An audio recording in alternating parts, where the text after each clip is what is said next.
নমস্কার বন্ধুরা, welcome to আরকে sports. আশা করি তোমরা সবাই সুস্থ ও ভালো আছো। তো আজকের এই ভিডিওতে মোহনবাগান এবং কেরালা ব্লাস্ট এফসি দলের প্রাক্তন ফুটবলার, এখন বলাই যেতে পারে, ডিমিট্রিয়স ডিমান্টাকাসকে নিয়ে দুটি আপডেট শেয়ার করা রয়েছে। তো প্রথম যে খবরটা শেয়ার করব, ডিমিট্রিয়স ডিমান্টাকাস আইএসএল সিজন 10-এর গোল্ডেন বুট উইনার। সেই গোল্ডেন বুট উইনার অবশ্যই ডিমিট্রিয়স ডিমান্টাকাস কিন্তু 2 বছর কেরালা ব্লাস্ট এফসি দল থাকার পর এখন কিন্তু অফিসিয়ালি তিনি কেরালা ব্লাস্ট এফসি দল ছেড়ে দিল। এই কিছুক্ষণ আগেই সেটা অফিসিয়ালভাবে জানানো হয়েছে। তো সেই অনুযায়ী ডিমিট্রিয়স ডিমান্টাকাস কিন্তু এখন অন্য নতুন দলে সই করতে চলেছে। এবং যেটুকু খবর রয়েছে, কলকাতার দুই প্রধানের মধ্যে যে কোনো এক প্রধান ক্লাবে সই করতে পারে। সেটা মোহনবাগান এবং ইস্ট বেঙ্গলের মধ্যে যে কোনো একটি দল হতে পারে।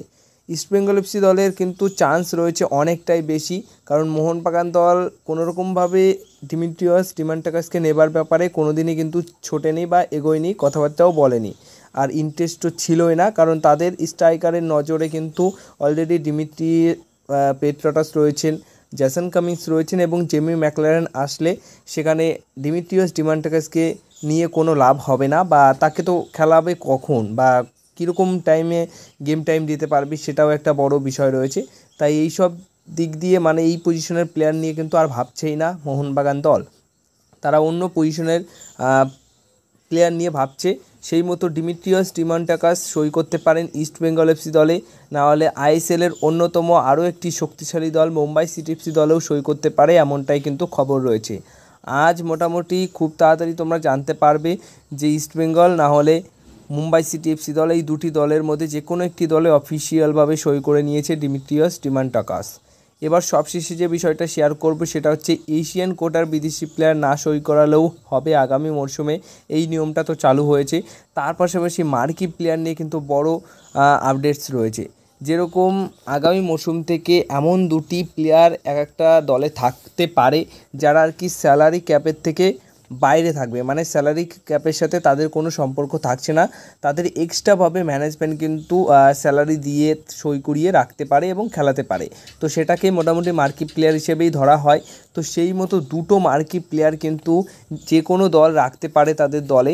তো সেই অনুযায়ী মোহনবাগান দলের তো এরকম বড় বড় রেকর্ড রয়েছে মার্কি প্লেয়ার সই করানোর জন্য বা সই করানোর ক্ষেত্রে। তাই যেটুকু খবর পাওয়া যাচ্ছে যে মার্কি প্লেয়ার কিন্তু সই করানোর জন্য এখন এগোচ্ছে মোহনবাগান দল। হ্যাঁ, জেমি ম্যাকলারেনের পর অন্য একটা বড় মাপের প্লেয়ার নিতে চলেছে, যে ডিফেন্স এবং মাঝমাঠের প্লেয়ার হতে পারে এবং মার্কি প্লেয়ার হতে পারে, এমনটাই কিন্তু খবর রয়েছে। মার্কি প্লেয়ার সই করানোর জন্য কিন্তু এখন ছুটছে মোহনবাগান দল ট্রান্সফার মার্কেটের বাজারে, এবং তাদের শর্টলিস্টও করা হয়ে গেছে কোন কোন বিদেশি প্লেয়ার নেবে এবং কোন মার্কি প্লেয়ার আসতে পারে। তো জেমি ম্যাকলারেনের যে সাইনিংটা, সেটা কিন্তু বন্ধুরা প্লেয়ার্স স্যালারি ক্যাপের মধ্যে থাকলেও সেটাও একটা মার্কি প্লেয়ারের মতোই একটা সাইনিং হচ্ছে, কারণ বড় মাপের প্লেয়ার আর তার স্যালারি অনেকটাই বেশি। হয়তো অফিসিয়ালভাবে আমরা 4-5 কোটি টাকা দেখতে পারি যে তাকে দেওয়া হচ্ছে, কিন্তু আনঅফিসিয়ালি তাকে অনেক কোটি টাকাই দেওয়া হবে। আর মার্কি প্লেয়ারের নিয়মটা যেহেতু রয়েছে, তাই মোহনবাগান দলের কিন্তু আর কোনো অসুবিধাই হবে না। তাই মার্কি প্লেয়ার হিসেবে বড় সাইনিং কিন্তু মোহনবাগান দল করে নেবে এই বছর, এটুকুই কিন্তু খবর রয়েছে।